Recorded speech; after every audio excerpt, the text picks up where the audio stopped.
اشرح لي صدري ويسر لي أمري واحلل عقدة من لساني يفقهوا قولي. الحمد لله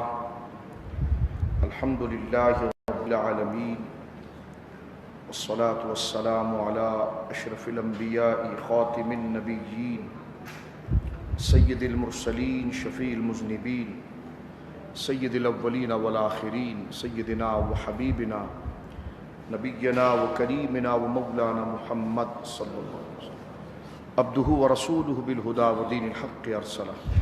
أما بعد فأعوذ بالله من الشيطان الرجيم. بسم الله الرحمن الرحيم. الحمد لله رب العالمين الرحمن الرحيم مالك يوم الدين إياك نعبد وإياك نستعين. آمنت بالله صدق الله العظيم. ببركة إن الله وملائكته يصلون على النبي يا أيها الذين آمنوا صلوا عليه وسلموا تسليما. اللهم صل على سيدنا ومولانا محمد وبارك وسلم صلاة وسلاما عليك يا سيدي يا رسول الله. محمد سيد الكونين والثقلين والفريقين من عرب ومن عجم. مولاي صل وسلم دائما سرمدا على حبيبك خير الخلق كلهم. اللہ کی حمد و ثنا نبی محترم نبی معظم باعث تخلیق ارض و سما صلی اللہ علیہ وآلہ وصحبہ وبارک وسلم کی بارگاہ مقدسہ میں انتہائی محبت و عقیدت کے ساتھ درود و سلام پیش کرنے کے بعد تمام تعریف اللہ وحدہ لا شریک کے لیے ہے. سورہ فاتحہ شریف کے ابتدائی مضامین سے مختلف عنوانات کے تحت ہم اس آیات میں جو معلومات اور اس آیات میں جو ہدایات درج ہے شامل ہیں اس سے استفادہ کرنے کی اللہ رب العالمین جل وعلا کے فضل سے سعادت حاصل کر رہے تھے. کل کی گفتگو مالک یوم الدین کے عنوان سے ہوئی، یعنی اللہ رب العالمین جل وعلا ہر شے کا مالک اور بالخصوص اللہ رب العالمین یوم آخرت قیامت کے دن کا مالک. اب ارشاد ہو رہا ہے ایاک نعبد و ایاک نستعین. یہ آیت کریمہ اپنے مضمون کے اندر اور اپنے مفہوم کے اندر ایک بڑی اہمیت رکھتی ہے اور اس کے مضامین بڑی اہمیت سے متعلق ہیں. یعنی ایاک نعبد و ایاک نستعین کہ ہم تیری ہی عبادت کرتے ہیں اور تجھی سے مدد چاہتے ہیں. یہ طرز کلام یعنی جو اللہ رب العالمین سے بندہ استعداء اور دعا کر رہا ہے، تو یہ طریقہ بھی سورہ فاتحہ شریف کے اندر ذکر کر دیا گیا. یعنی اللہ رب العالمین سے دعا کرنے کا طریقہ یہ ہے کہ پہلے اس کی حمد، اس کی ثنا، اس کی کبریائی، اس کے رحم، اس کے فضل، اس کی حاکمیت کو ذکر کیا جائے اور اس کی ثنا، اس کی تعریف اس انداز میں کی جائے جو اسی کے شائع نشان ہے. بندہ جب اللہ رب العالمین کی بارگاہ میں دعا کرتا ہے، بالخصوص سورہ فاتحہ کے اندر اس کو یہ آداب ذکر کیے گئے ہیں کہ پہلے وہ اللہ رب العالمین کی حمد کو ذکر کرے، اس کی ربوبیت اور اس کی حاکمیت کو ذکر کرے اور اس کے بندوں پر اس کی عنایات اور شفقت جو بے حد و بے قیاس ہے، اس فضل کو، اس رحم کو اور اس کرم کو ذکر کرنے کے بعد، اور وہ ہر چیز پر قادر ہے، تو اسے مانگنے کے اندر بندے کی طبیعت میں جھجک اور آر نہیں ہونی چاہیے. تو ان تمام صفات سے پہلے اللہ کو ذکر کیا جائے اور یہی طرز سورہ فاتحہ کا ہے. یعنی الحمدللہ رب العالمین کہہ کر اس کی ثنا، اس کی تعریف، اس کی حاکمیت کو ذکر کیا گیا. پھر الرحمن الرحیم کہہ کر خلق پر اس کی شفقت و محبت کو ذکر کیا گیا. مالک یوم الدین کہہ کر اس کی حاکمیت، اس کی عطا اور فعال لما یرید، اس کی حاکمیت ایسی ہے کہ وہ اپنی ملکیت میں جیسا چاہتا ہے ویسا تصرف کرتا ہے. تو اس کے اختیار کو ذکر کرنے کے بعد اب بندہ اللہ رب العالمین سے اپنی فریاد کو مانگتا ہے اور اب گفتگو کا انداز بدل جاتا ہے. ان آیات تک تو وہ اللہ رب العالمین کو مخاطب کر کے اور اپنی ذات کو غائب کر کے اور اپنی ذات کو بھلا کر اللہ رب العالمین کے کرم اور فضل کا واسطہ دے رہا تھا. اب اس کو آداب یہ بتایا گیا کہ ٹھیک ہے، اب تم اپنے لیے کیا مانگنا چاہتے ہو. تو اپنے سے مانگنے سے پہلے بندہ جب بھی دعا کرے تو اللہ رب العالمین کے فضل و کرم و رحم و حاکمیت کو ذکر کرنے کے بعد اپنی محتاجی کو ذکر کرے. یعنی اپنے مراد اور مقصود کو قبول کرنے سے پہلے 3 درجے ہیں. یعنی پہلے اللہ رب العالمین کی حمد، ثنا، اس کی ربوبیت، اس کی حاکمیت، اس کا کرم، اس کا شفقت، اس کی مہربانی اور اس کی عنایات جو بے حد و بے قیاس ہے، اس کو ذکر کرنے کے بعد بندہ پھر اپنی کمزوری، اپنی پستی اور اپنی کوتاہی کو ذکر کرے اور اپنی محتاجی کو ذکر کرے، اور پھر اس کے بعد جو اس کا مدعا ہے وہ صریح لفظ میں ذکر کرے. اب دیکھیں مالک یوم الدین تک اس کی شان بیان کی گئی. ایاک نعبد و ایاک نستعین کہہ کر مکمل اپنی محتاجی کو ذکر کیا جا رہا ہے، اور پھر آگے اہدنا الصراط المستقیم سے جو مدعا ہے اس کو براہ راست مانگنے کا وقت آ جاتا ہے. تو یہ دعا کا لحاظ ہر دعا میں رکھنا ضروری ہے کہ اس کی حمد و ثنا، اس کی کبریائی، مخلوق پر وہ کیسی عنایات فرماتا ہے، شفقت فرماتا ہے، اور جو چاہتا ہے مخلوق کو عطا فرماتا ہے ان کی نیات اور ان کے ظن کے مطابق.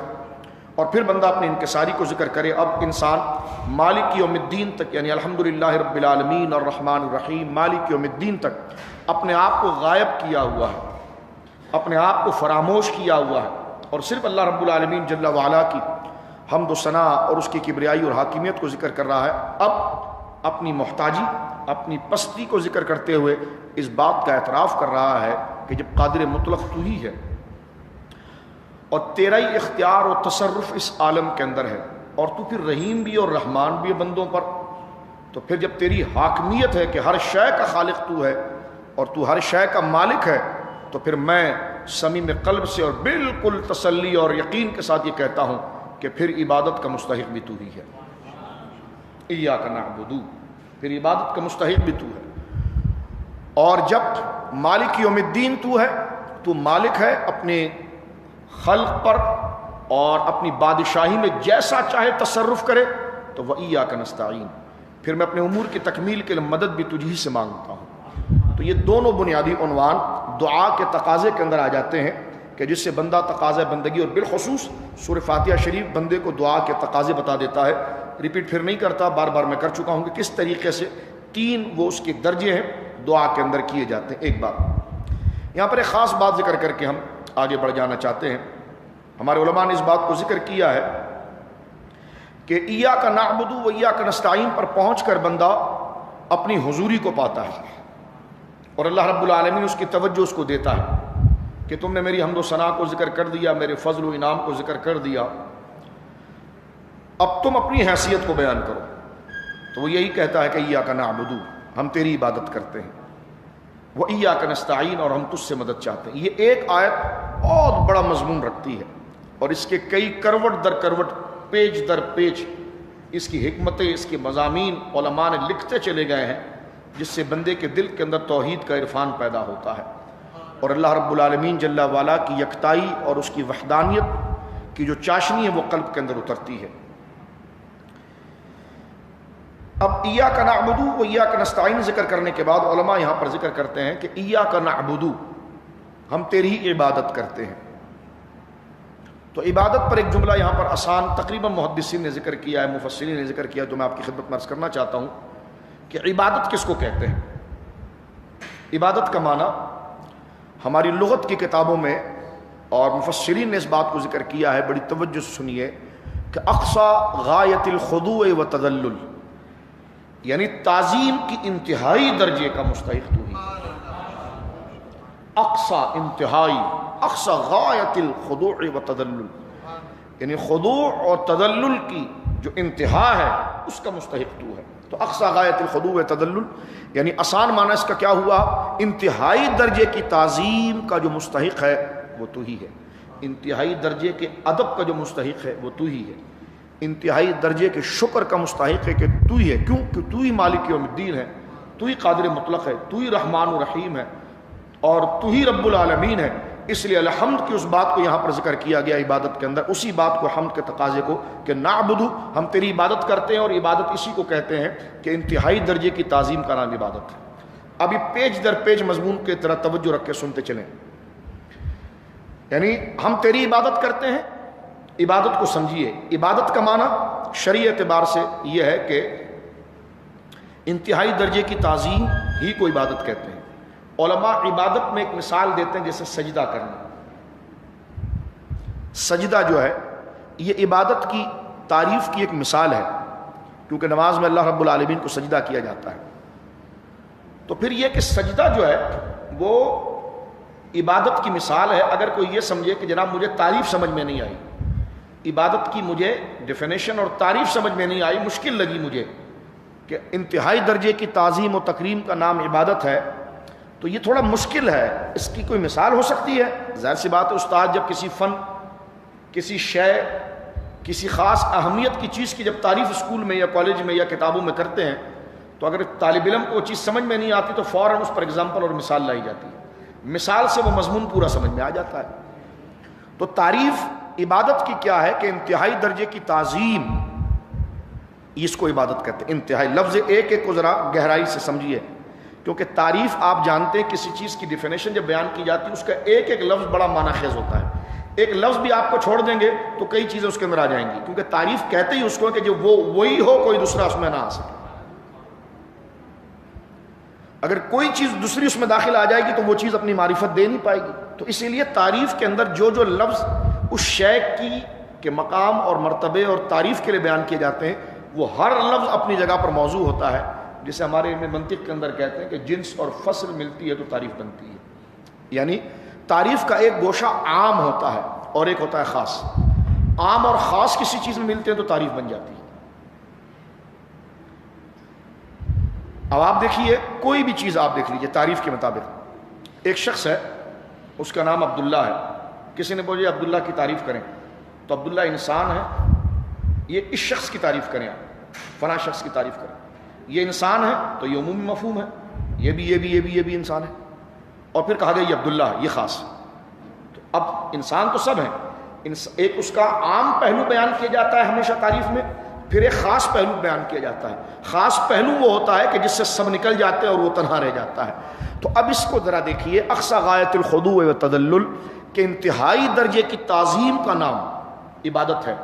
تو تعظیم عام ورڈ ہے، وہ تو ماں کی بھی کی جاتی ہے، باپ کی بھی کی جاتی ہے، استاد کی بھی کی جاتی ہے، لیکن اب دیکھیں لفظ تعظیم یہ عام مفہوم ہے، لیکن انتہا درجے کی یہ خاص مفہوم ہے، یہ ماں باپ کی نہیں کی جاتی. تو یہ دو لفظ اب آپ ذرا دماغ میں بٹھائیے اور ساری بحث اس پہ چلے گی کہ عبادت کہتے ہیں، عبادت الدعاء هو المخ العبادہ، کہ دعا جو ہے وہ عبادت کا مغز ہے. عبادت کس کو کہیں گے؟ تو عبادت کہتے ہیں انتہائی درجے کی تعظیم کو.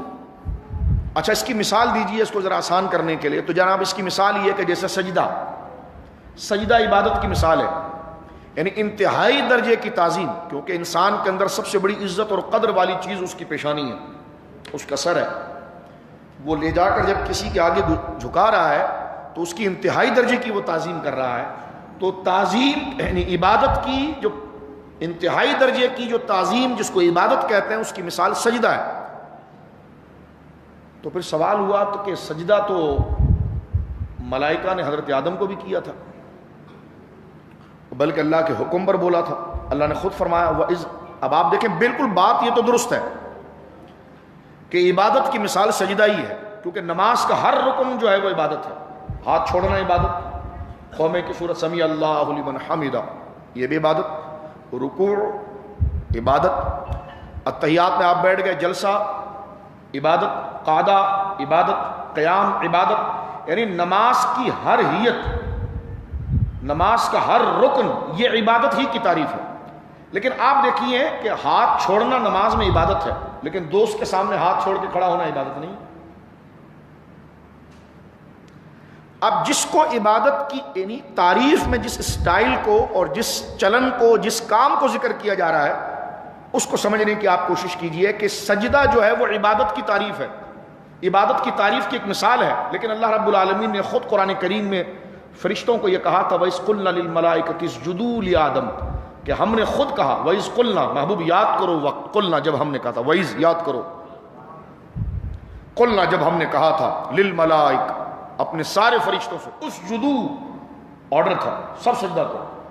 کس کو کرو؟ لآدم، آدم کو سجدہ کرو، آدم علیہ السلام کو سجدہ کرو. فسجدوا، تو سارے فرشتے سجدے میں گر گئے الا ابلیس، لیکن ابلیس جو تھا شیطان اس نے حضرت آدم کو سجدہ نہیں کیا. اب یہاں پر ایک سوال طالب علم کھڑا کر سکتا ہے کہ آپ یہ کہہ رہے ہیں کہ عبادت کی مثال سجدہ ہے اور عبادت اللہ کے علاوہ کسی کی جائز نہیں ہے، تو حضرت آدم علیہ السلام کو کیسے سجدے کی اجازت دے دی گئی ہے؟ میں نے کہا بس یہی مسئلہ شرک کے مفہوم کو سمجھنے کے لیے بہت ضروری ہے۔ دیکھیے، اس امت پر یعنی سرکار کی امت پر کسی غیر کے لیے سجدے کی اجازت تو نہیں ہے، سجدہ تعظیمی حرام ہے، جائز نہیں، حضور نے منع کیا، لیکن شریعت کے بعض احکام تو منع ہو سکتے ہیں لیکن شرک کبھی جائز نہیں ہو سکتا۔ یہ تو بالکل انڈرسٹوڈ ہے اور بالکل مسلم ہے کہ اللہ کے علاوہ کسی کو سجدہ کرنا یہ شرک ہے، لیکن حضرت آدم علیہ السلام کو جو فرشتوں نے سجدہ کیا یہ شرک نہیں ہوا بلکہ اللہ نے خود آرڈر کیا تھا۔ تو فرق کیا ہے؟ تو پتہ چلا کہ استاذ کے سامنے طالب علم دو زانو ہو کر بیٹھتا ہے، اسی طرح آپ نماز میں اللہ کے سامنے بیٹھتے ہیں۔ ماں باپ کے سامنے بچہ ہاتھ باندھ کے کھڑا ہوتا ہے، استاد کے سامنے ہاتھ باندھ کھڑا، اسی طرح آپ خدا کے سامنے کھڑے ہوتے ہیں، لیکن یہی حرکت اگر آپ ماں باپ کے سامنے کرتے ہیں تو عبادت نہیں ہے، اور یہی حرکت آپ اللہ کے سامنے کرتے ہیں تو عبادت ہے۔ تو پتہ چلا کہ صرف ظاہری سٹائل کو دیکھ کر فتویٰ نہیں دیا جائے گا۔ یہ میں شروع سے کنفیوژن 4-5 درسوں سے ہٹانے کی کوشش کر رہا ہوں کہ شرک اور کفر کے فتوے میں جلد بازی نہیں کریں گے۔ اس سے پہلے بھی 4-5 میں نے تقریر ایسی موضوع پر کی کہ جناب وہ آپ تو نبی پاک کے سامنے ہاتھ باندھ کر کھڑے ہو گئے، ہو ہاتھ باندھ کر کھڑا ہونا تو جناب صلاۃ والسلام میں شرک ہے۔ کیوں شرک ہے جناب؟ کہ ایسے تو خدا کے ہاتھ کھڑے ہوتے ہیں۔ تو میں نے کہا پھر ہاتھ کھول کے کھڑے ہو جائیں، کہ لیں گے ہاں ہاتھ کھول کے کھڑے ہو جائیں۔ میں نے کہا یہ بھی تو نمازی کا سٹائل ہے۔ تو جذباتی ملاؤں کو اس بات کو سمجھنا چاہیے کہ جو صرف ظاہری سٹائل کو دیکھ کر، جس طرح میں اس سے پہلے 3-4 درس میں نے آپ کے سامنے دیے کہ وہ صرف لفظوں پر شرک فتویٰ لگاتے تھے کہ ان کو مددگار کا شرک، لیکن وہ کتنا بچکانہ استدلال تھا وہ 3-4 درسوں میں نے مالک یوم الدین کے اندر آپ کے سامنے کلیئر کیا۔ اسی طرح یہ بھی جذباتی اقدام ہو، تم روزہ رسول کے سامنے اب دیکھیں ہاتھ باندھ کے آپ کھڑے ہوتے ہیں، باقاعدہ وہاں پر کرائے کے ٹٹو رکھے گئے ہیں، وہ ٹٹو آپ کا ہاتھ کھلوا دے گا، ہاتھ کھولو ہاتھ کھولو ہاتھ کھولو، کیوں کھولے ہاتھ؟ وہ ٹٹو کہے گا اس لیے کھولیں آپ کیونکہ ہمیں ریال مل رہے ہیں اسی کام کے لیے، اس لیے وہ ٹٹو کہے گا ہاتھ کھولیں اپنے، کیونکہ یہ ایسے ہاتھ آپ خدا کے آگے باندھتے ہیں۔ تو اس نے کہا ہاتھ چھوڑ دیں، کہیں گے ہاں چھوڑ دیں۔ تو میں نے کہا ایسا بھی تو ہاتھ ہم خدا کے آگے چھوڑتے ہیں جب سمی اللہ علیہ حمیدہ کہتے ہیں، تو پھر ٹٹو کو جواب نہیں بنتا، پھر وہ آگے سے فخروج ہو جاتا ہے۔ تو آپ ذرا سمجھیں یہ جلد بازی کے، یہ تکبر ہے، یہ کبر ہے، اور یہی وہ کبر ہے جس نے شیطان کو بہت بڑی نعمت سے محروم کر دیا۔ کبر کہ میں عالم ہوں میرے سوا کوئی عالم، میں مسلمان ہوں میرے سوا کوئی مسلمان، یعنی سمجھنے کی آپ کوشش کریں۔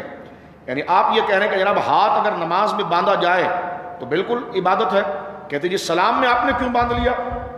یہ تو شرک ہو گیا، کیونکہ ایسے تو ہاتھ جو ہے وہ نماز میں باندھا جاتا ہے۔ تو میں نے کہا کل آپ پان کی دکان میں ہاتھ کھوڑ کے کھڑے ہوئے تھے، تو ایسے تو آپ پان والے کی عبادت کر رہے تھے کیا، یا چائے والے کی عبادت کر رہے تھے؟ کہ لیکن تعظیم کی نیت نہیں تھی۔ تو میں نے کہا چلو ماں کے سامنے ہاتھ کھول کے کھڑے تھے آپ، تو ماں کی بے ادبی کی نیت تھی، مذاق کی نیت تھی، یا تعظیم کی نیت تھی؟ کہ لگی یہ تعظیم کی نیت تھی۔ تو میں نے کہا ماں خدا ہو گئی، باپ خدا ہو گیا؟ کہ لگا نہیں، میں نے کہا اسٹائل تو وہی ہے جو خدا کے سامنے ہوتا ہے، ہاتھ چھوڑنا۔ تو ادھر ضرورت اس امر کی ہے، عبادت اس وقت تک عبادت نہیں ہو سکتی جب تک جس کے سامنے یہ عمل کیا جا رہا ہے اس کو معبود یقین نہ کیا جائے۔ جب یہی سٹائل اور یہ ادا اس کو معبود سمجھ کر کی جائے گی تو اس کو عبادت کہیں گے، اور اس کو بندہ سمجھ کر کیا جائے گا تو اس کو تعظیم، رسپیکٹ اور ادب کہا جائے گا۔ سمجھ رہے؟ تو یہ عبادت کی خاص تعریف ہے۔ عبادت اس وقت تک عبادت نہیں ہو سکتی جب تک اگلے کے لیے معبود ہونے کا عقیدہ نہ ہو۔ اب مثال کے طور پر دیکھیں، میں مثال مزید آپ کے سامنے لے جاتا ہوں، تو یہاں سے تو یہ کانسیپٹ کلیئر ہو گیا، انگوٹھا چومنا یہ تو بدعت ہو گیا، یہ تو شرک ہو گیا، ہاتھ باندھنا یہ تو شرک ہو گیا، دو زانوں بیٹھنا۔ میں نے کہا تو حدیثوں میں صحابہ حضور کے سامنے ایسے بیٹھتے تھے جیسے ہم نماز کے اندر تحیات میں بیٹھتے ہیں۔ حضور نے کبھی نہیں کہا کہ چلو ایسے ٹانگیں کھولو اور اس کو دوسرے طریقے سے بیٹھو، کیونکہ اس طرح تو خدا کے سامنے بیٹھتے ہیں، یہ تو شرک ہو جائے گا۔ تو پتہ چلا اسٹائل سے شرک نہیں ہوتا جب تک نیت نہ ہو، کیونکہ صحابہ اس طرح بیٹھتے تھے۔ یہ دیکھنا پڑے گا کہ یہ بیٹھنا کس کے سامنے، اگر خدا کے سامنے ہے تو نیت معبود ہونے کی ہے تو یہ عبادت ہوا، اور اللہ کے نیک بندوں کے سامنے ہے تو نیت کیونکہ معبود کی نہیں ہے، اللہ کے بندوں کی ہے، تو اس کو تعظیم کہا جائے گا، عبادت نہیں کہا جائے گا۔ تو اس طرح جلد بازی کا فتویٰ شرک لگانا یہ کوئی اچھا عمل نہیں۔ ایک بات اس میں، ایک بات میں اور عرض کر دوں آپ کے سامنے جہاں اللہ رب العالمین، جہاں بندہ کوئی بھی کام کرے اور جس کے لیے کر رہا ہے اس کے لیے، یعنی سامنے والے کے لیے عقیدہ اگر اس کے ذہن میں کہ یہ میرا خدا ہے، تب عبادت بنے گا بس، اس کے علاوہ عبادت بن ہی نہیں سکتا، اس کے علاوہ عبادت بن ہی نہیں سکتا، بالکل وہ عبادت نہیں بن سکتا۔ مثلا آپ غور کیجئے اس چیز میں،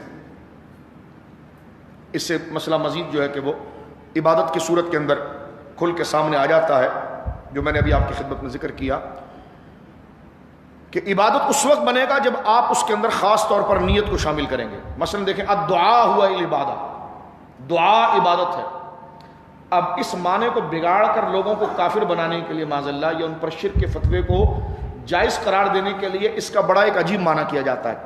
ڈکشنری کا معنی کیا؟ الدعاء، دعا کا معنی ہے پکار، ہوا العبادہ، تو پتہ چلا پکار عبادت ہوئی، تو یا رسول اللہ میں یا بھی تو پکاری ہے، یا غوث میں یا بھی تو پکاری ہے، تو یہ شرک ہو گیا۔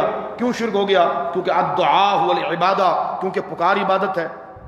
اب اس کو لا کر رکھ دیا تھا، کہتے ٹھیک ہے چلو آپ سجدوں کی مثالیں دے رہے تھے، لیکن یہاں پر تو واضح موجود ہے الدعاء هو العبادہ۔ ہم نے کہا بالکل ہمارا یقین آقا کا فرمان ہے کہ الدعاء هو العبادہ، کہ پکار اگر اس کو اسی معنی میں لے لیں، پکار یہ عبادت ہے، بالکل درست ہے، لیکن ہر پکار عبادت نہیں ہے۔ ورنہ ایک مولوی صاحب اپنے طالب علم کو پکارے، او ادھر آنا، تو یہ بھی تو پکار ہے، یہ عبادت نہیں ہے۔ کیونکہ اگر مطلق آپ یہ رکھیں گے، یعنی بالکل عام رکھیں گے کہ ہر پکار عبادت ہو جائے، اور وہاں سے چوری کا دروازہ نکال کر آپ لفظ یا رسول اللہ کہنے والوں کو کافر بنانے کے لیے یا ان کے فتویٰ جائز کرنے کے لیے آپ یہ بہانہ بنائیں گے، کیونکہ یا حرف ندا ہے، پکارنے کے لیے، پکار ہے، کسی کو کال کرنے کے لیے، پکارنے کے لیے، تو قرآن یہی کہہ رہا دعا ہوا العبادہ، پکار جو ہے کہ وہ عبادت ہے، تو لہٰذا یہ بھی پکار ہے۔ تو ہم نے کہا ہر اگر پکار عبادت ہے تو روز مرہ جناب جو ہے کہ وہ ہم نے دوست احباب کو پکارتے رہتے ہیں، تو پھر وہ پکار عبادت شرک نہیں ہو جائے گی؟ اب اسی طرح معنی وہی نیت کا آیا کہ پکارتے وقت اگر یہ عقیدہ ہے کہ یہ میری آواز کو خود سے سنتا ہے اور یہ میرا معبود ہے، تو پھر یہ عبادت ہے۔ اور اگر یہ نیت نہیں ہے تو پکار مطلقاً عبادت نہیں ہوتی، ورنہ تو انبیاء پر فتوے آ جائیں گے، کیونکہ الدعاء یہ مصدر ہے۔ سورہ نوح کے اندر 29ویں پارے میں حضرت نوح علیہ السلام اپنی قوم کے بارے میں ایک جملہ کہتے ہیں، اور قرآن نے ان کے اس جملے کی حکایت کو بیان کیا کہ حضرت نوح علیہ السلام نے یہ کہا اللہ سے کہ انی دعوت، الدعاء دعوت، دعا مصدر، دعوت واحد متکلم، وہی انی دعوت قومی لیلا و نہارا، یا اللہ میں صبح شام اپنی قوم کو پکارتا رہتا ہوں، یعنی بلاتا رہتا ہوں۔ اب دیکھیں الدعاء کے لفظ سے اگر شرک ہوتا ہے تو پھر اس آیت کا معنی کیا ہوگا؟ پتہ چلا کہ محض کسی کے ساتھ بات کرنا، پکارنا، اس سے اپنی تکلیف اور درد کو ذکر کرنا، یہ اس وقت شرک ہوگا جب یہ عقیدہ ہو کہ یہ میری مدد کرنے میں، میری استعانت کرنے میں یہ خود مستقل ہے بغیر خدا کی مدد کے، بلکہ معاذ اللہ یا یہی خدا ہے، تو اس صورت میں شرک کھڑا ہوگا، کیونکہ یہ صفت صرف خاصہ الہی ہے جو خود سے سنتا ہے، سب کی سنتا ہے اور سب کو خود سے عطا فرماتا ہے۔ تو یہ عبادت کے اندر یہ خاص طور پر گویا کہ سمجھنے کی ضرورت ہے، ورنہ صحابہ کرام رضوان اللہ علیہ اجمعین، اور پھر اگر آپ کہیں کہ نہیں یا رسول اللہ کہنا جو ہے کہ وہ شرک ہی رہے گا، تو میں نے کہا میرے بھائی اگر اتنا ہی آپ کا زور ہے تو عربی زبان میں کسی کو پکارنے کے لیے 5 حرف استعمال ہوتے ہیں، کسی کو پکارنے کے لیے 5 حرف استعمال ہوتے ہیں، اس کو باقاعدہ طور پر کہا جاتا ہے حروف ندا، پکارنے کے حروف ہے، یہ کہتا ہے نا ندا غیر اللہ شرک ہے، تو میں نے کہا دیکھو وہی اس پر ڈکشنری یعنی گرامر والے اس کا نام بھی وہی رکھتے ہیں، حروف ندا، حروف حرف کی جمع ہے، حروف 5 حروف ہیں جو پکارنے کے لیے آتے ہیں۔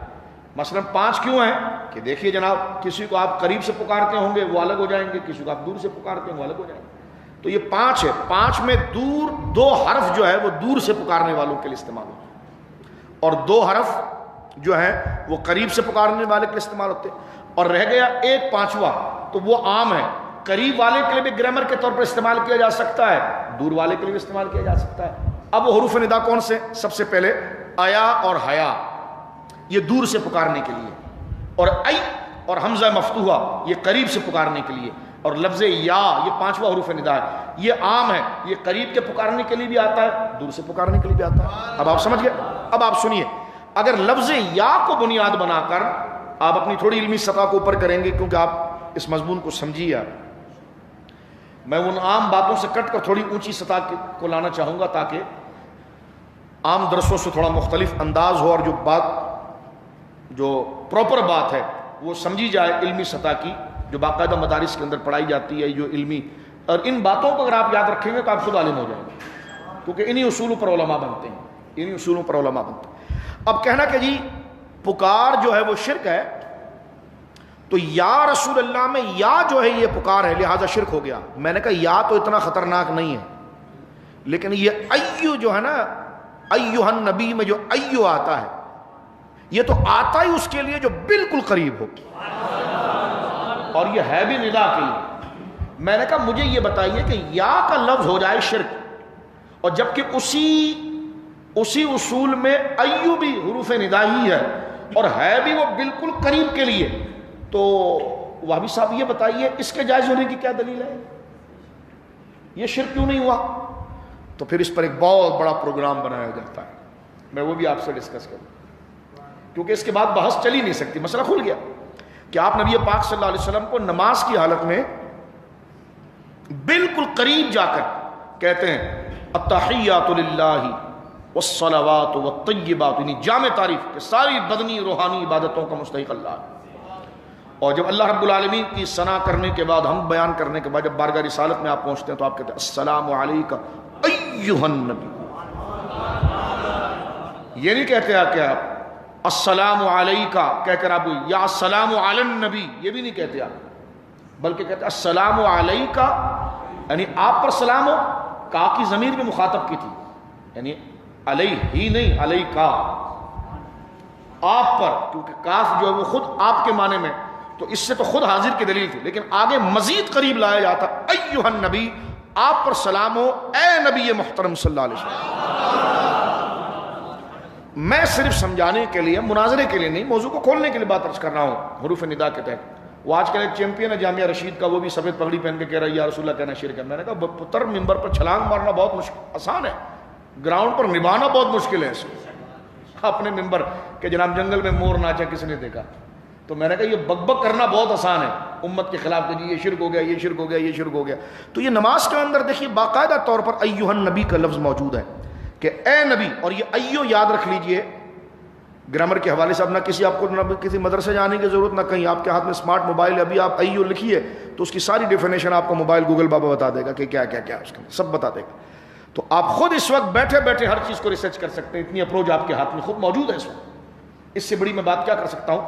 تو ایھا النبی سے مراد کہ اے نبی, یعنی یہ ایو جو ہے یہ یا سے بھی زیادہ قریبی معنی میں آتا ہے. کہتے یار یہ تو واقعی میں, اب اس پر ایک ڈرامائی انداز تیار ہوتا ہے. کہتے نہیں یہاں پر بندہ ارادے کے طور پر تھوڑی حضور کو یا کہتا ہے. ہاں تو میں نے کہا کہ غافل ہو کر یا کہتا ہے. کہتے نہیں یہ تو معراج شریف میں ایک واقعہ ہوا تھا, اس کی نقل نماز کے اندر ہوتی ہے. میں نے کہا کیسے؟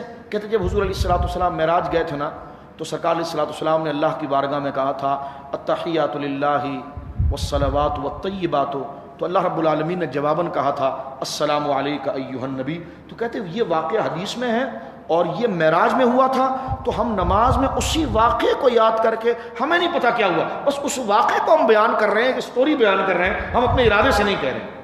میں نے کہا بھائی جب ارادے سے نہیں کہہ رہے تو پھر نماز کیسے ہوگی؟ نہیں سمجھا. میں نے کہا یہ اصول مان لے, ورنہ جتنے اصول آپ بنائیں گے خود بچ جائیں گے اس میں. کیونکہ اگر آپ ایک جھوٹ کو چھپانے کے لیے 100 جھوٹ بولیں گے تو پھر وہ جھوٹ آپ کی کفایت نہیں کرے گا.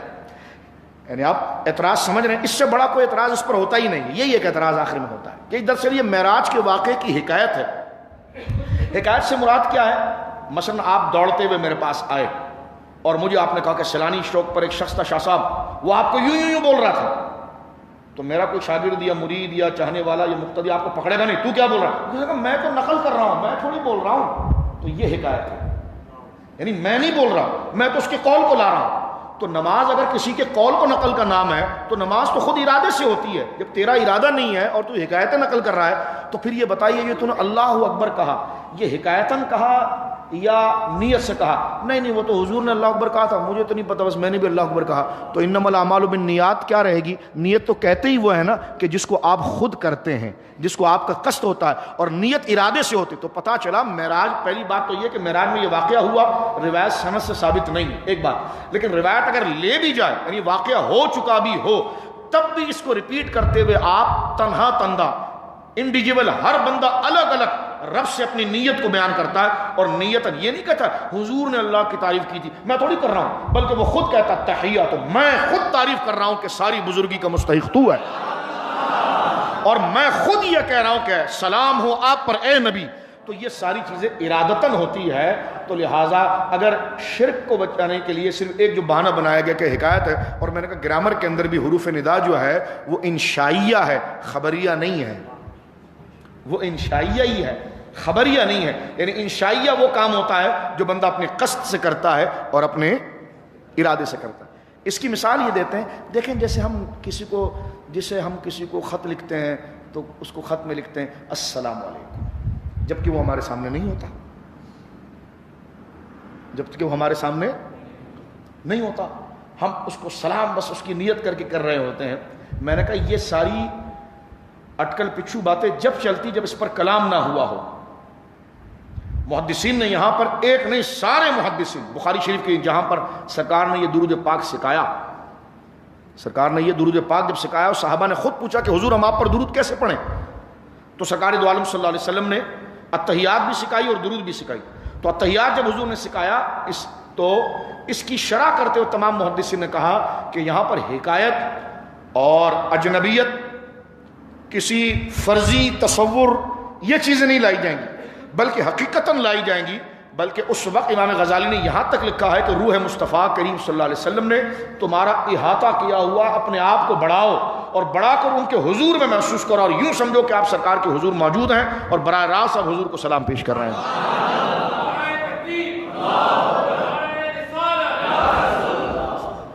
اچھا اب آپ دیکھیں, کہتے حضور تو اب نہیں ہے. تو میں نے کہا دیکھو جس وقت حضور علیہ الصلوۃ والسلام نے مدینہ پاک کے صحابہ کو یہ تحیات سکھایا تھا تو ایو نبی سکھایا تھا.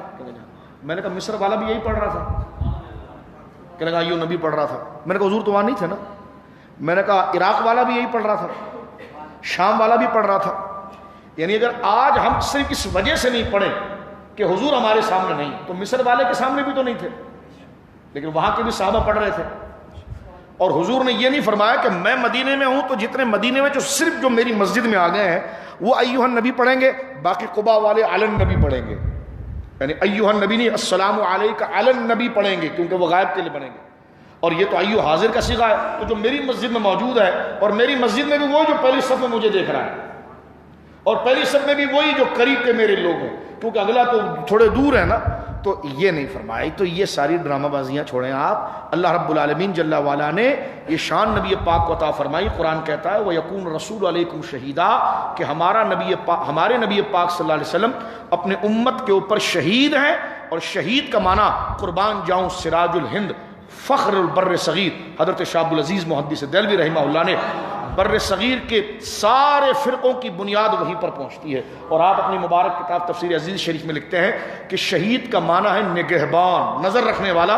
پھر آگے لکھتے ہیں کہ سرکار اپنے نور نبوت سے یہ جانتے ہیں کہ میرا امتی اگر رب کے قریب ہو رہا ہے تو کس نیکی کی وجہ سے ہو رہا ہے, اور اگر وہ رب سے دور ہو رہا ہے تو کس برے عمل کی وجہ سے ہو رہا ہے. یعنی ہر حرکت کی نظر نور نبوت سے ذات مصطفیٰ کریم صلی اللہ علیہ وسلم یعنی مکمل فوکس کیے ہوئے ہیں اس کے سامنے ہیں. تو جو نبی اتنی توجہ کے ساتھ ہماری طرف ہو تو ہم اس کو علی النبی تو نہ کہیں نا, ایھا النبی ہی کہیں. تو یہ میں نے ضمناً گویا کہ تھوڑا سے لفظ یا رسول اللہ صلی اللہ علیہ وسلم کے مسئلے کو یہاں پر میں نے ذکر کیا. آئیے اس کی ایک بحث انشاءاللہ آئے گی, اور میں اس وقت ایک دوسرے معنی کی طرف چلا جاتا ہوں جو ایک سماجی مسئلہ بھی ہمارا ہے, نعبدو سے وہ ظاہر ہو جاتا ہے. میں اس طرف جاتا ہوں. کل انشاءاللہ ایاک نعبدو کے حوالے سے کچھ اور اس کے جو نفیس نقطے ہیں اور نستعین کے حوالے سے وہ میں انشاءاللہ آپ کی خدمت میں عرض کرنے کی کوشش کروں گا. دیکھیے ایاک نعبد و ایاک نستعین، ہم تیری ہی عبادت کرتے ہیں اور تجھ ہی سے مدد چاہتے ہیں. یہ مضمون ابھی رہ گیا ہے اس میں، کیونکہ وقت ابھی ہمارا ختم ہو رہا ہے، کہ ہم نعبدو کیوں کہتے ہیں، ہم عبادت کرو. اور تیری حیثیت کیا، تو ہم بول رہا بھائی، ادب سے بات کرو. یا اللہ میں عبادت کر رہا ہوں، ہم تو تعظیم کا لفظ ہے، اللہ کے سامنے تعظیم کیسے بات کرتا ہے؟ تو یہ بھی بہت نفیس گفتگو ہے، اور یہاں پر ہمارے مفسرین نے بہت خوبصورت کلام کیا ہے. اس سے آپ کو بات سمجھ میں آ جائے گی جو اسماعیل خطیل ٹھوکریں کھا رہا تھا کہ اللہ کے قریب بندہ ذلیل ہوتا ہے. میں نے کہا اللہ کے قریب بندہ ذلیل نہیں، عزت والا ہوتا ہے، اس لیے تو کہتا نعبد نستعین. تم کہتے ہو اللہ کے قریب بندہ ذلیل ہوتا ہے، میں نے کہا اللہ کے قریب ذلیل نہیں ہوتا. خدا ذلیل جس کو کرتا ہے اسے عزت نہیں دیتا، اور جسے عزت دیتا ہے اس کو ذلیل نہیں کرتا. آپ یہ مارکیٹ میں لوگوں کو گھیرنے کے لیے آیت تو پڑھ دیتے ہیں، بھائی دیکھو یہ تو اللہ کی قدرت میں. میں نے کہا بالکل آقا ہے.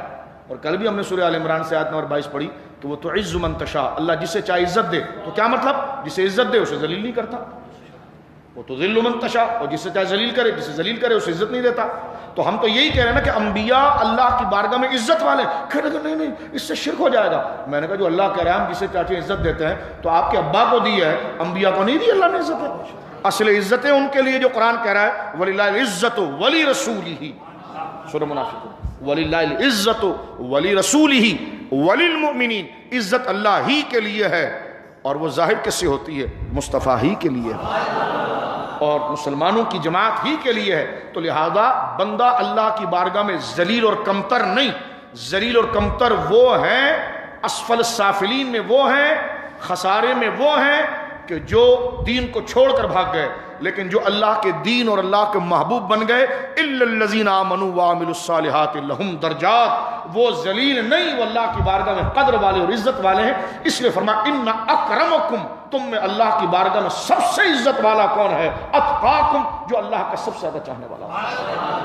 اللہ نے یہ نہیں فرمایا ان اذلکم عند اللہ، اللہ کی بارگاہ میں سب سے ذلیل وہ ہے. اللہ نے یہ نہیں کہا. اسماعیل دیوی نے ٹھوکریں کھائی ہے لفظ ذلیل لکھ کر معاذ اللہ. انبیاء کو کہا کہ بڑے سے بڑا انسان ہو یا اللہ کا قریبی فرشتہ، وہ اللہ کے سامنے چمار سے بھی زیادہ ذلیل ہے. یہ لفظ لکھا ہے، یہ لفظ لکھا ہے انہوں نے. ابھی آپ کھولیے کتاب، یہ لفظ لکھا. جب ان سے کہا جاتا کہتے ہم تو خدا کی تعریف کر رہے تھے. میں نے کہا یہ کون سی خدا کی تعریف ہے کہ خدا کا ذکر کرو اور اس کے محبوب کو ذلیل کرو کہو؟ میں نے کہا یہ تو ابلیس کا طریقہ تھا کہ یا اللہ تجھے سجدہ کروں گا اور آدم کو ذلیل کہوں گا معاذ اللہ. اور جبریل کا یہ طریقہ تھا کہ یا اللہ تیری عبادت کروں گا اور جس کو تو عزت دے گا اس کو بھی محبوب کہوں گا. یہ فرق ہے اہل سنت اور اس فکر کے درمیان کہ ہم ہر اس چیز کا معنی بھی اس انداز میں کریں گے کہ جس سے ادب ہی ظاہر ہو، اور ہم پر تعویل واجب ہو جاتی ہے وہاں پر کہ جب کوئی لفظ ایسے آئے کہ جو انبیاء کی ذات کے شان نہ ہو. علماء نے لکھا وہاں پر ایک قاری، ایک مفسر جو قرآن کی تفسیر کر رہا ہے یا قرآن کا درس دے رہا ہے، اس پر فرض ہے کہ اس معنی کو اس سے پھیرے اور اس معنی کی طرف لے جائے کہ جس معنی میں ادب اور لحاظ کا پہلو پائے گا. مثلا مکر اللہ وَيَمْكُرُونَ وَيَمْكُرُونَ اللَّهُ وَاللَّهُ خَيْرُ الْمَاكِرِينَ. کافروں نے اللہ سے مکر کیا، اور یہی مکر کا لفظ قرآن اللہ کے لیے بھی کہہ رہا ہے. لیکن ہمارے عرف میں لفظ مکر دھوکے کو کہتے ہیں، فراڈ کو کہتے ہیں. لیکن لوگوں نے کیا، اللہ نے مکر کیا، انہوں نے اللہ سے مکر کیا، اللہ نے ان سے مکر کیا. دیکھو یہ با ادب لوگوں کا کام تھا. امام احمد رضا نے مکر کے سارے معنی اپنے سامنے رکھے. مکر کا ایک معنی، مکر عربی میں بولے تو خوب ہے، ہماری زبان میں بولے تو دغا ہے، دھوکہ ہے. تو اس کا معنی خاص ایک نکلتا تھا خفیہ تدبیر، خاموشی سے کام کرنا. اس لیے امام احمد رضا نے کافروں کے لیے مکر کا معنی کیا، اور اللہ کی ذات بلند ہے تو اس کے شان ترجمہ خفیہ تدبیر کا کیا. یہ لحاظ ایسا نہیں جس کو گرامر آئے اور پڑھنا شروع. پہلے یہ دیکھنا ضروری ہے کہ جس ذات کے بارے میں گفتگو کر رہا ہے وہ ذات کون ہے اور وہ کس بات کو ذکر کر رہی ہے. خیر ہمارا وقت مکمل ہو گیا، وہ موضوع بھی رہ گیا. انشاءاللہ العزیز کل انشاءاللہ ہم اس موضوع پر پھر مزید گفتگو کریں گے. آج ہم نے صرف عبادت کا معنی ہی آپ کو بتایا ہے، اس کو ذہن کے اندر مستحضر رکھ لیجئے. یعنی ایک جملہ میں کہہ دوں، سن لیجئے. میری بہنیں، میری مائیں، میرے دوست نیٹ کے اوپر موجود ہیں، آپ بھی موجود ہیں، کہ مسلمان جاہل سے جاہل ہو سکتا ہے لیکن اللہ کے مقابلے میں کسی کو معبود نہیں بنا سکتا. لہٰذا یہ کہنا کہ تم نے چادر چڑھائی تو تم عبادت کرنے والے ہو گئے، تم نے مزاروں کی عبادت کر دی، تم نے یا رسول اللہ کہا تم عبادت، یہ صرف فراڈ فتوے ہیں، حقیقت نہیں. جاہل سے جاہل آدمی جانتا ہے خدا خدا ہے، نبی نبی ہے، اللہ اللہ ہے، بندہ بندہ ہے. جب تک یہ فرق رہے گا شرک نہیں آئے گا. جہاں یہ فرق ختم ہو گیا شرک آئے گا. لیکن ایک مسلمان سے بعید ہے کہ وہ کسی قبر والے کو خدا کہہ دے, بعید ہے کہ وہ کسی نبی کو خدا, گویا کہ انبیاء میں سے کسی نبی کو وہ خدا کہہ دے, بعید ہے. یہ بات تو آپ جیسی بھی سادہ لوگ سمجھ رہے ہیں, ان کو سمجھنا چاہیے جنہوں نے داڑیاں بڑھا لی ہیں, گردنیں موٹی کر لی ہیں, جماعتوں کو لے کر پھر رہے ہیں اور پوری امت پر شرک کے فتوے لگا رہے ہیں کہ تم نے تو غیر اللہ کی عبادت کر لی, تم نے تو غیر اللہ کی عبادت کر لی. مومن غیر اللہ کی عبادت نہیں کرتا, عبادت وہ خدا ہی کی کرتا ہے, اور خدا جس کے ادب کا کہتا ہے پھر ادب ان کے محبوبوں کا وہ کرتا ہے. اس لیے میرے امام نے کہا تھا شرک ٹھہرے جس میں تعظیم حبیب, شرک ٹھہرے جس میں تعظیم حبیب. بھائی اس برے مذہب پر لعنت کیجیے. پھر چھوڑیے آپ, اگر نبیوں کی تعظیم اگر شرک رہ گئی تو صحابہ کرام کے بارے میں کیا کہ جو عین نماز میں حضور کے چہرے کو دیکھتے ہیں, عین نماز میں, بخاری شریف میں موجود ہے.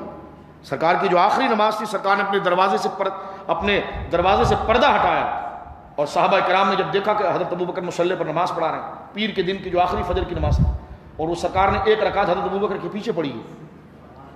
سرکار علیہ السلام نے جب پردہ ہٹایا کہ پردہ ہٹاؤ میں اپنے غلاموں کو دیکھوں, بخاری شریف میں موجود ہے کتاب الصلاۃ, کس طرح نکل جاتا ہے ترجمہ کرو.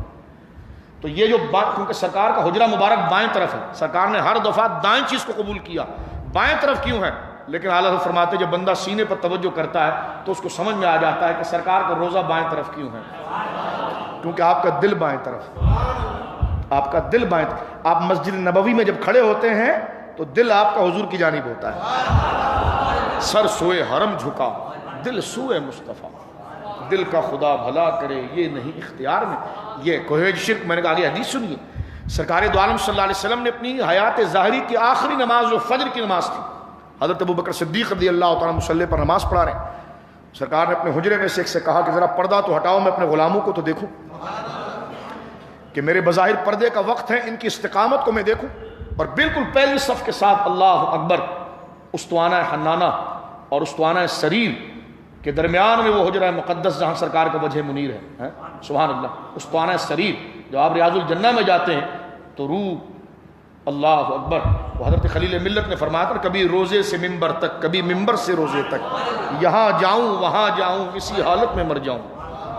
سرکار خلیل ملت حضرت علامہ مفتی خلیل الرحمان برکاتی رحمہ اللہ حیدرآباد میں آرام فرما رہے ہیں. مفتی احمد میاں برکاتی صاحب دامت برکاتہم العالیہ کے والد گرامی, سنی بہشتی زیور ہمارا اسلام, یہ کتاب کے مرتب صدر الشریعہ کے بڑے اجلہ تلامذہ میں سے آپ ہیں. آپ نے یہ قول لکھا کبھی روزے سے ممبر تک, کبھی ممبر سے روزے تک, یہاں جاؤں وہاں جاؤں اسی حالت میں مر جاؤں. تو اب آپ دیکھیے ریاض الجنہ میں بائیں طرف, جب آپ اللہ شرف بخشے ہمیں اور یہ شعر ہمارے حق میں قبول ہو جائے کہ یہاں جاؤں وہاں جاؤں اسی حالت میں مر جاؤں. تو صحابہ کرام جب نماز پڑھ رہے ہیں تو سرکار دو عالم صلی اللہ علیہ وسلم نے کہا کہ حجرے سے پردہ ہٹاؤ. جب پردہ ہٹایا گیا تو سرکار دو عالم صلی اللہ علیہ وسلم اپنا چہرہ مبارک, بلا تشبیہ میرا بدن گھٹیا ہے اس لائق نہیں, لیکن میں آپ کو صرف سمجھانے کے لیے بتا رہا ہوں, سرکار دو عالم صلی اللہ علیہ وسلم اپنے چہرے مبارک کو آگے کیا اور اس حجرہ مبارکہ سے چارپائی یعنی سریر مبارک آپ کا پلنگ قریب تھا, سرکار نے چہرہ قریب کر کے پہلی جو صف ہے نا ان کو دیکھنا حضور نے شروع کیا. تو جو قریب کا وہاں سے پہلے تھا نا اس کو پردہ ہٹنے کی آہٹ تو آ گئی, اور جب سرکار کا چہرہ آیا تو ایک نے دیکھا, اس نے یقیناً اشارہ دوسرے کو کیا, دوسرے نے دیکھا, تیسرے نے دیکھا, یہاں سے لے کر وہاں تک ساری صف جو ہے وہ حضور علیہ الصلوۃ والسلام کے چہرے کو دیکھ رہی ہے. واللہ بخاری شریف کے حدیث, یہ وہ نماز ہے جو خدا قبول کرتا ہے. استجیبوا للہ ولرسولہ اذا دعاکم کا منظر. اور صحابہ کہتے ہیں کہ ہم نے حضور کے چہرے کو, اب آپ کا چہرہ قبلے کی طرف ہے, سائیڈ والا جب نظر آئے گا نا, جب آپ منہ پھیر کر دیکھیں گے اور اتنا مکمل مشاہدہ کر رہے ہیں کہ بخاری کی حدیث ہے کہ صحابی کہتے ہیں ہمیں حضور کا چہرہ ایسا چمکتا ہوا نظر آ رہا تھا جیسے قرآن کا ورق ہوتا ہے. سرکار علیہ الصلوۃ والسلام نے دیکھا او ہو یہ تو اس چکر میں پوری صف ادھر ہو جائے گی, یعنی اس حالت میں یہ پوری صف ادھر ہو جائے گی. سرکار دو عالم صلی اللہ علیہ وسلم فوراً حکم فرمایا کہ پردہ ڈال دو, اور پردہ لگا دیا گیا. اور پھر سرکار نے حضرت عباس یا ان کے بیٹے کو بلایا اور کہا کہ میرے قریب آؤ اور مجھے مسجد تک لے جاؤ۔ پھر سرکار علیہ الصلوۃ والسلام اپنی حجرہ مبارکہ سے آئے اور حضرت ابوبکر صدیق کے پیچھے حضور نے بیٹھ کر ایک رکعت پڑھی، حضرت ابوبکر پیچھے آئے، سرکار نے بیٹھ کر پھر پوری قوم کو نماز پڑھائی۔ وہ آخری فجر کی نماز تھی، سرکار دو عالم صلی اللہ علیہ وسلم نے اس کے بعد رفیق اعلیٰ کا سفر فرمایا۔ لیکن اس میں آپ دیکھیے کہ عین نماز میں صحابہ کرام رضوان اللہ اجمعین حضور کو دیکھ رہے ہیں، شرک نہیں ہو رہا، کیونکہ شرک اس کو نہیں کہتے ہیں ملا جی، اس کو شرک کہتے ہیں۔ تو آپ کے وہاں محبت بھی کوئی چیز ہوتی ہے، ادب بھی کوئی شیء ہوتا ہے، وَتُوَزِّرُوا وَتُوَقِّرُوا کی بھی کوئی تفسیر ہوتی ہے۔ تو یہی کہا گیا کہ سرکار مفتی احمد یار خان نعیمی رحمہ اللہ نے کہا کہ سر سوئے حرم جھکا۔ اس پوری کیفیت کو آپ دیکھیں صحابہ کی، اور اس نقشے کو کس طرح سرکار حکیم الامت لے کر آئے، فرماتے ہیں سر سوئے حرم جھکا دل سوئے مصطفیٰ۔ صحابہ کی کیفیت یہی تھی کہ سر سوئے حرم جھکا دل سوئے مصطفیٰ۔ بھائی دل تو اختیار میں نہیں تھا نا، دل اختیار میں ہوتا ہے۔ فرما دل کا خدا بھلا کرے یہ نہیں اختیار، اب یہ جاتا ہی ادھر ہے تو دل نہیں اختیار میں۔ تو اللہ رب العالمین جل وعلا اس مفہوم کو سمجھنے کی ہمیں توفیق عطا فرمائے۔ اس میں توسل کے بھی معنی دیگر اور چیزیں ہیں۔ کل انشاءاللہ زندگی رہی، کل جمعہ بھی ہے، انشاءاللہ تراویح سے متصل ہم چند گزارشات پیش کریں گے۔ اللہ رب العالمین ہمارا بیٹھنا اٹھنا اپنی بارگاہ میں قبول فرمائے۔ میں پھر عرض کروں کہ یہ درس تنقید کے لیے نہیں، مناظرے کے لیے نہیں، مباحثے کے لیے نہیں، غلط فہمیوں کو ختم کرنے کے لیے اور کانسیپٹ کو کلیئر کرنے کے لیے اور بات کو کھول کر نتیجہ آپ کے سامنے رکھنے کے لیے کہ اب آپ خود فیصلہ فرمائیے، کیونکہ ہم صرف یہی کہیں گے وما علینا الا البلاغ۔